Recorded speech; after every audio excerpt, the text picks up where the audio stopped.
Hello and welcome into another video, and hopefully all is okay with this because I've just had to very quickly set up American Nightmare. Um, I did a mistake. It's one of those things that I need to first explain. This video is going to have major spoilers for Alan Wake 2, but I will eventually warn for that. I've basically just finished replaying it for what is only the first time on the PC, but second time overall, so I didn't get to do the end game new final draft content thing that they added in because I wasn't going to play through it a third time. So as soon as I was finished it, I deleted the game, and then I'm like, oh fuck, I need to make this video, which means I need Alan Wake footage. So I went for American Nightmare, which I've only ever played about an hour of. Absolutely hated it. Hated every moment that I actually played. Yep, this is literally where I last remember getting up to. This footage, even more so than usual, is going to be awful because I truly cannot remember the controls or anything either. I didn't enjoy the first Alan Wake because it was janky and I only wanted to play through it because of the story, and I'm so glad I did because Alan Wake 2 is probably, like, having replayed it again, and it probably is in my top 10 all time. Like, I cannot believe how fucking brilliant it is. The word masterpiece gets thrown around a lot in games because people are starting to say that instead of 10 out of 10 perfect or anything. And I'm just starting to realize I don't think this game particularly has any audio. So, yeah, like, it might have, yeah, it's got sound effects, obviously, but for the most part, it doesn't seem to have any music, so apologies that it's just going to be me talking, I guess. But anyway, the word masterpiece does get thrown around a lot, and it's one of those that I'm glad, because I think it's a much better way to see it than perfect, because nothing is perfect. Like, even games that I would give a 10 out of 10 and see a masterpiece are not perfect, and Alan Wake 2 is most definitely not fucking perfect. There's actually a video I need to make about remakes coming up as to why I feel they're more vital and important in gaming, and this is one of those things. But anyway, I need to tell you a quick story, like explaining why the Epic video game launcher, it isn't just memes. It really isn't. It isn't just a bit. I've been a PC gamer for a long time, and I pretty much only use Steam, because why wouldn't I? I have had to use other things. I've had to use the Ubisoft launcher exactly once, never again. It's actually part of why I don't buy Ubisoft games. Like, there's a shit ton of reasons, but it is definitely part of it. It's on the list of pros versus cons. The fact that I'd have to deal with the Ubisoft launcher. EA Origin and EA Play, terrible. I barely used Origin, and I used EA Play once to play the Dead Space remake, and that's it. I just don't buy EA games either, so it's not really an issue. But they were awful. But I'm like, that's just the way it is. And then you've got like GOG. GOG's launch is actually pretty fucking good. There's loads of different launchers, to be honest, on a PC. Counting things that I don't want to name out loud, I've probably got close to 20 fucking launchers on my PC. So I'm well versed in using them. I always try to use Steam for everything, like everyone. And because I didn't have a reason to use Epic, I thought, oh, well, it's going to probably be bad, like the EA one of that, but it's probably not going to be that fucking bad, because it's just like a meme thing. Like, this is the culture when these days. Alan Wake 2 was the first game I've ever had to use for that launcher. Almost all of Alan's chapters were broken for me because I installed it on one of my gaming hard drives that is like SSDs. I do have external SSDs, but no external is ever as fast as an actual boot drive. And there's a couple of games that you just have to put on that boot drive, and that boot drive isn't that big. So I have Monster Hunter Wilds on there because at the moment I'm playing that with friends, and that is one of the games I needed it on. So I thought I'll put Alan Wake 2 on just one of the regular drives. It's weird that Wilds is one because none of the other RE Engine games, like Reach for the Moon engine games, like any of the Resis, Street Fighter, anything like that, it all runs absolutely perfectly. Pragmata I can run with maxed out like path tracing and everything on, and the game runs flawlessly on the same drive that Wilds just refuses to. And Alan Wake 2, all of my chapters were glitchy for Alan. I basically speedran from, like, once I got to Alan's chapters, the way I played the game originally, I went Alan Saga, like I swapped them over. This time I just thought I'll do all the Alans and then do all the sagas and then finish the game like that, so I'm doing something different, you know. I ruined Alan's chapters, it turns out, for me, because Sagas kind of ran okay, but because Alan, you're using light switches to change the scenes, so obviously I wish I could show this right now if only I hadn't deleted the 120 gig, well, it's 115 gig install that I really didn't want to be downloading again just to do one 20-minute video, although it might be a little longer than 20 minutes. But that light switch is flickering in Alan Wake 2. You would go over, put a light charge into it, and suddenly this entire area would change, and it does it real time, and it's super impressive, and I never had an issue on the PlayStation. Had the issue so many times. and it was ruining the game for me, like the replay. And I'm like, I've got to find a way to transfer this over. And you might be sitting there screaming now, like, what? Yeah, why not just transfer it to the boot drive? Because on Epic, it's not so simple. I had to watch a YouTube tutorial just for like a 6-step process. On Steam, I open my storage, I go to which drive I want to inspect, I click on the game that I want, and I tell it to move to the other drive. Simple, easy, done. Consoles work that way too. Like, simple, easy, done. On Epic, I had to go into where I'd installed it, find the folder, copy the folder to the drive that I wanted to copy it to. That took about 45 minutes, not surprisingly, because obviously large file. I then had to exit Epic, relaunch Epic, uninstall Alan Wake 2 from the folder that it wanted to put it in, reinstall Alan Wake 2 to the folder not where I'd moved the game. This is very important. I had to install it on the same drive, but not where I'd moved the game. And then as soon as it starts to download again, you have to cancel. Well, not cancel, you have to pause, to be fair. Pause. You have to pause, and then you have to exit out again, and then you have to move the game to the new folder, and then you have to relaunch Epic again, and then when you tell it to download this time, it instead goes, oh, there's data here.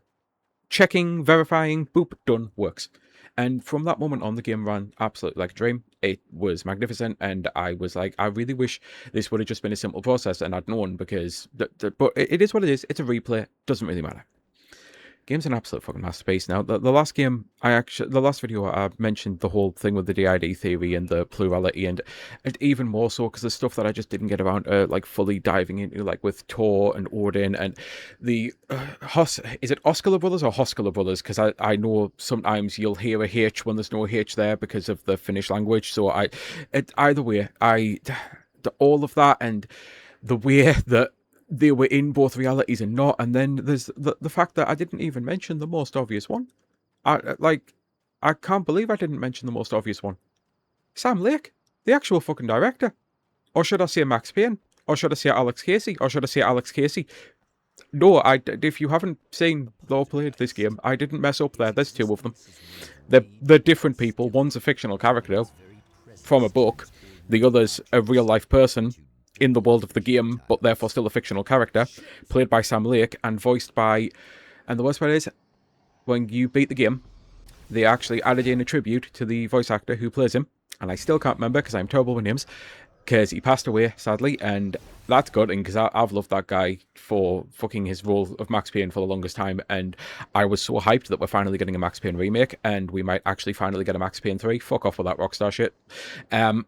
We might finally get a Max Payne 3 as well after all of this, and I need to delve into so many things here, but I also am aware of the time, and eventually people will be going to bed, so I might need to just gloss over a couple of things. But the whole point with Sam Lake basically playing Alex Casey, playing Max Payne, who's Alex Casey, and an inspiration of, and they even do the whole meta thing of Max Payne was clearly an inspiration of something, and then it's like, well, we'll make Alex Casey the inspiration, and then Alex Casey also really exists. It's the layers of meta and everything, but it all adds to the plurality.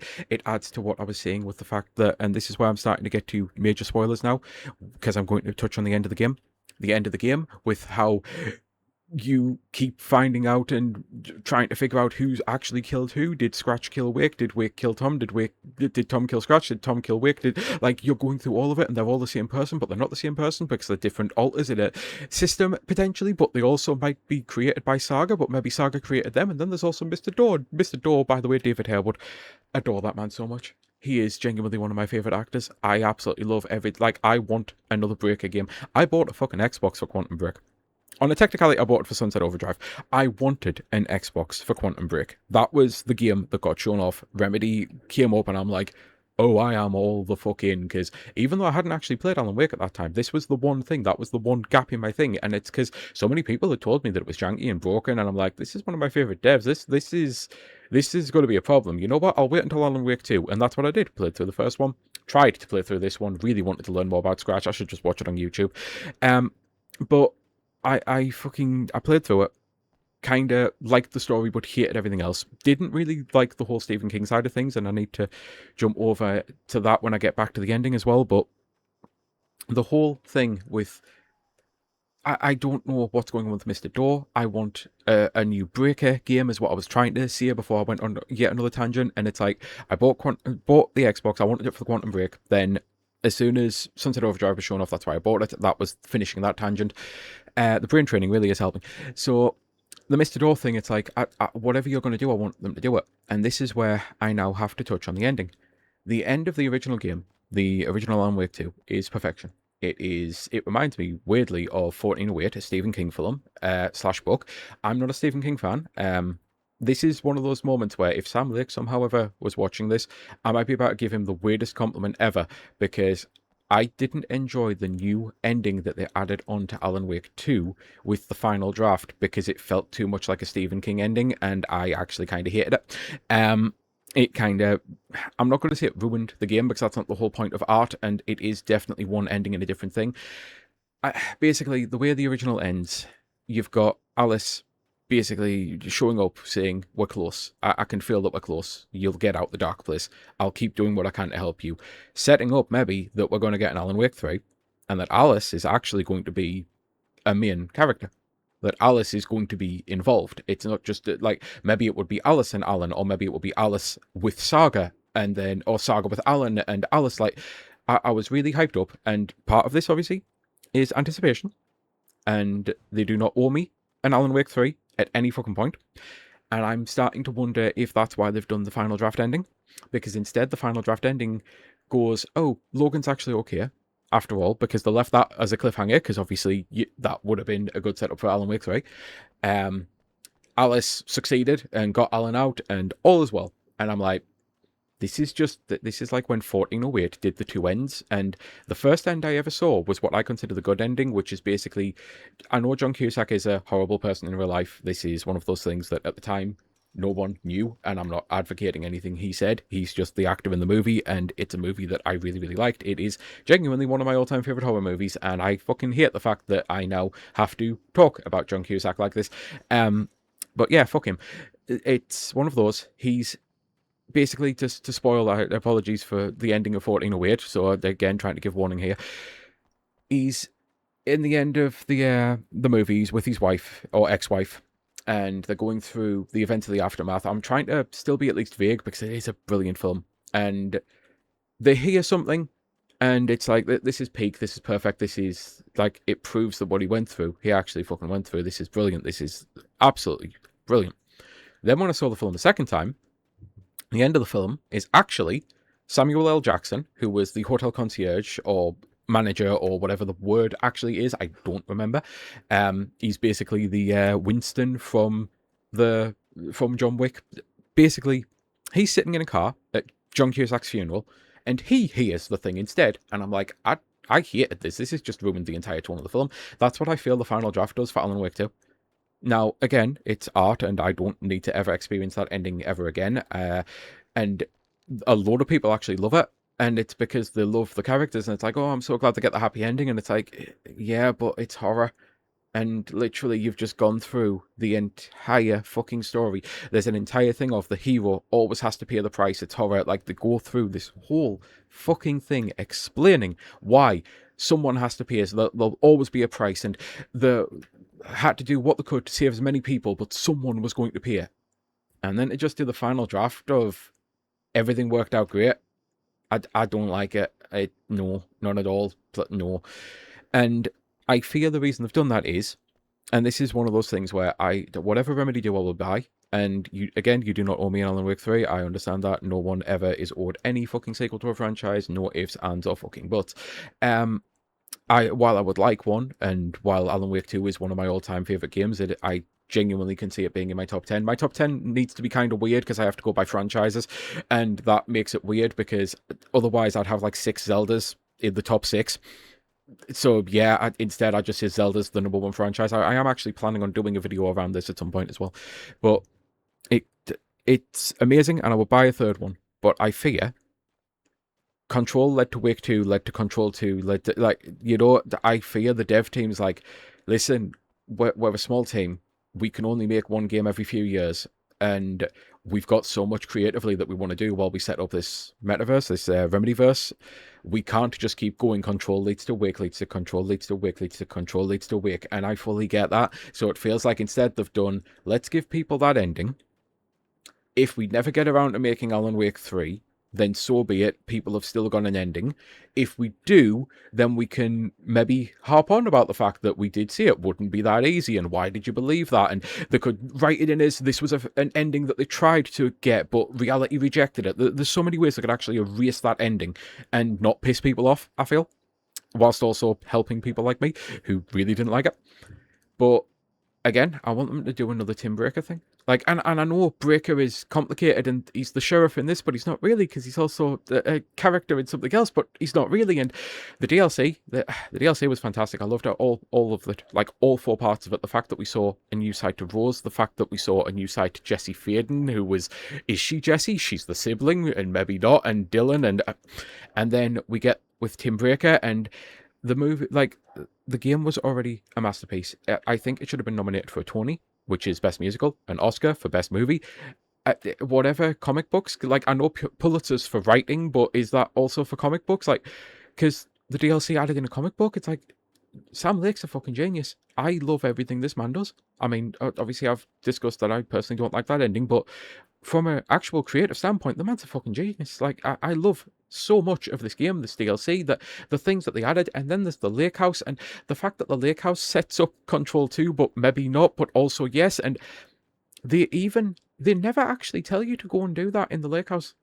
Where you actually get the Control 2 stuff, basically, you're in an elevator, and there's 5 floors, and at no point are you ever told to go to floor 4, so of course I went to floor 4. And I go to floor 4, and it's not floor 4. And she outright says, Estevez says, this isn't floor 4. So as soon as I had that interaction with the painting, I walked back into that elevator, and I'm like, I said floor fucking 4. And it led to the thing that sets up Control, and I'm like, at no point, all of this is optional. I could have literally just went to floor 5 and finished the DLC. But everything about this fucking franchise, like, I actually missed a load of stuff on the second playthrough because I was kind of just speed running through it because I don't need to get all of the exploration stuff, find all of the secrets, get all the weapons. I literally only used 2 weapons with Saga, the pistol and the shotgun. I didn't find any of the other weapons because I couldn't be bothered to go back to those areas because I wanted to get through this in a timely manner. I knew the DLC was going to add to it, and I've got so many other games. Like, I need to get through Pragmata, and then Splatoon Raiders comes out, and then we get, September is looming, and October is looming. But everything about the DLC, like the game, the story, like, this is an absolute out-and-out fucking masterpiece. It is one of my all-time favourite games. It is a shame that it is not as fun to replay. And this is why I actually didn't do the final draft thing and I just watched it on YouTube. Because if I would have ideally loved to have just played through the final draft, to be honest. Because I know it's more than just the ending. I know there's other content, and I will be putting that on. But it's like, it's one of those that it would definitely hit better if you were actually playing through it. But at the same time, it is one of those that I was never going to play through the game a 3rd time. I was pretty sure. And by going through it, I'm really loving it. I'm like, you know what, this is actually pretty good. It's not quite as fun to replay as a Resident Evil game. Like, they don't quite have the replayability down. They don't quite have the experience versus shortcuts versus things that you can do. Like that, but it would have maybe changed if I had been able to play New Game Plus, obviously, and carry things over. I am fully aware of that, but I still managed to cut a load of time off. However, it still probably took me about the same amount of time by playing the DLC on top of it. But that ending, the whole final chapters, when you play through it the first time, no complaints, not a single issue. And this is one of the weird things about art. The pacing was perfect. I loved everything about it. I loved how you delivered the story to me. I loved how you delivered all of the beats that had to drop at the moment. All of the I'm trying to be vague with this because, again, I know some people can still play things spoiler-wise because it's about the journey, and this is very much the journey stuff. Some of the journey stuff that you did with those final chapters was magnificent. I've never, ever been that wowed by a piece of media. Like, the fact that this, as I've already said, it should have been nominated for a Tony because of the musical act. Like, there's a full fucking short movie in it, like, which is magnificent. Which maybe I'm just misremembering, but I was sure I got that full screen when I played through the game on the PlayStation, and I couldn't find a way to get a full screen. I was just basically standing watching it like Alan here, which it's still magnificent short movie. But replaying those chapters, they drag on really, really long when you're not getting the same level of reveal from it. Like, I was still enjoying it. I was still getting a, like, I know this is brilliant. I know what I'm getting, and oh yeah, this is what I loved about this. But at the same time, I'm like, these saga bits at the end where I'm constantly going to a board and I'm constantly just adding picture after picture after picture. It feels like the world's worst fucking point and click adventure game at that point on a replayer. And I don't know if on an actual New Game Plus I'd have been able to just kind of skip that or skip through it faster. I'd kind of hope so, but it's things like that. It's like, it wasn't as fun to replay, but it still doesn't take away from how much of an impact it had the first time. And yeah, it's like, I am fully in the Remedyverse. I just am. It's one of my favorite gaming genre franchises around. I will buy whatever Sam Lake makes next. I really wish that I'd been able to find people to play FBC with, and maybe I one day will, because I know it bombed for a lot of people, but I still want to play it. I want to get the lore from it, if nothing else. I don't know if they ever added in a true single player mode for it. Maybe I need to look into it, because I really would like to play it. But if we don't ever get an Alan Wake 3, because the team doesn't want to just keep going Control to Wake, and obviously there's other ways as well. Maybe they could go Control sets up Alan Wake 3 and Alan Wake 3 sets up Break, like Quantum Break 2 or whatever they do with Breaker, the character, which Shawn Ashmore, love the guy so much anyway. Love Aaron as well, his brother. Like, there's so many things, so many actors in this fucking franchise that I just adore, who plays Alan, both the mocap, like the real body and the voice, who plays Sam Lake's characters, Alex Casey, both Sam Lake and the voice, which I wish I could remember his name as I say it, like, because he passed away sadly. There's so many people who do such a fantastic job. These are an experience. They're not just a video game. They're an actual out-and-out experience. And whatever they make, whatever they want to do, maybe they want to, as I say, do a new Quantum Break, maybe they want to do a new Max Payne after they do the remakes, because maybe that's what they're setting up to, and like, maybe there's still people saying that, how are they going to link that in, and they're saying, well, they can't really, and I think Sam Lake's kind of said that they can't really, but who trusts that, man? Like, honestly, who trusts that, man? Why would you ever? Like, Sam, I love you. Seriously, you're one of my favorite people in this fucking industry. But fuck you at the same time. I will never trust you to do anything. Like, not from that sense. Like, I will trust you to make an absolutely banger game, because of course I will. But I will never trust anything that you say, because your games have taught me to never trust what you say.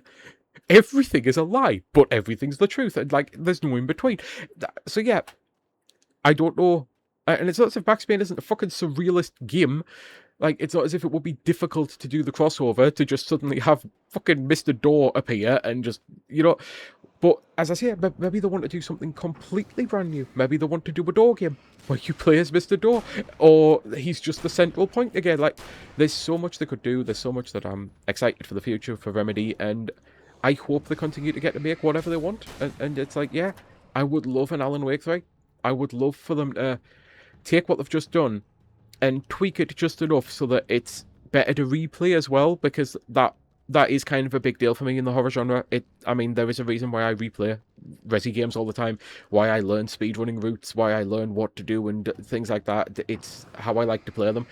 I really fucking do. But also, you could make something I've never heard of before, and I'm going to be there, dear one. Oh, and I have just remembered as well, the jump scare thing. So I do have CPTSD. Playing Wake 2 the first time was genuinely harmful to me. There are so many times when I wanted to continue playing and I literally couldn't, because I'd been triggered into such a state of fight or flight that I felt like I was going to die. So I had to take breaks. So for the replay, I turned all of that down to the lowest amount. A couple of them still kind of got me, but not too bad. And that's actually kind of good. That's kind of what I was after. I wanted to still have the little bit of a threat there, because I didn't want it to just be a case of I'd always phase through them. But it is a really great way to play the game. I do think it's a lot more immersive playing with the jump scares turned up fully. I truly do. It's one of those games that I hate jump scares in every way, shape, or form. But the jump scares in this game essentially are intrusive thoughts. And how they work and how the art around the intrusive thoughts work, it's perfect. Like the similes, I got so much of, like, I wish I was a smart enough person. I wish I had the brain capacity, and maybe it's just that I want to one day learn how to do an actual full dietitian on this game, because I picked up on almost every one of the metaphors they were throwing down with the mental health stuff. I know there's going to be some stuff I've missed, but because this is my life, because I've spent my life working with all of this, talking to people and working through a lot of mental health issues, I got all of the metaphors, I feel, all of the stuff that you were doing, to the point of, again, that they're intrusive thoughts, and it's proven with the final saga section. Like, I've known all the way through, I'm like, these are intrusive thoughts. That's what these jump scares are. They're not jump scares, they're quite clearly intrusive thoughts. They're this game's depiction of them, and the fact that it then kind of confirms that with Saga in the end, and I'm like, this is perfect. But I needed to bring these up to see it. That was the other part of the Epic launcher. The achievements, I did find a way to at least manage to mute them. They're 10 times louder than they should be and 4 times bigger than they should be. They actually give me the first genuine major jump scare of my first replay through. Like, I couldn't believe how... And it wasn't even... Like, I'd seen a couple of them before, but one of them was just so perfectly timed that it gave me the complete another jump scare. And it's like, these are so intrusive to the gamer right now. It took me completely out the moment, and all I'm thinking of is, you fucking bastard, Epic, you know? But yeah, I'm at the end of the vid, and I'm going to say it. If you are the kind of person who can play games even though you've had spoilers, do it, because this is a masterpiece. Like, out and out, you will get, like, you have to experience the musical, you have to experience the movie, you have to experience the comic book, you have to just experience it, because that's what this is. It's not just a video game, it's an experience. This is why I will eventually, and I'd already tried to make the video, but the video got fucked, it got corrupted with the audio, so I need to remake it. But I'm glad now that I'll be remaking it in a post-finishing Alan Wake 2 world, because this is why I truly do feel video games, more than anything, need remakes. And that will be its own video, and I will explain why. And you may be thinking, well, what the hell could you want remaking with Alan Wake 2? Trust me, there would actually be things, and that is, again, the crux of the video is, I've never watched a movie, ever, or read a book, or read a comic book, or anything, and thought, this needs to be remade. I've played plenty of games like that, and sometimes it's that they're bad. Like, I know I'm essentially spoiling the whole video here. Sometimes it's that they're bad. Sometimes it's just that this was amazing, but the tech limitation, I can't wait to see what you could do when that's no longer there, you know? Right, that's, I guess, not so much a teaser, but a full-on spoiler for what the full topic is going to be. Don't worry, I'll still find a way to talk about it for like 25 minutes. Until next time, I'm going to say, I truly do hope you have a great rest of your day. I've been Sky Fellowship. Bye.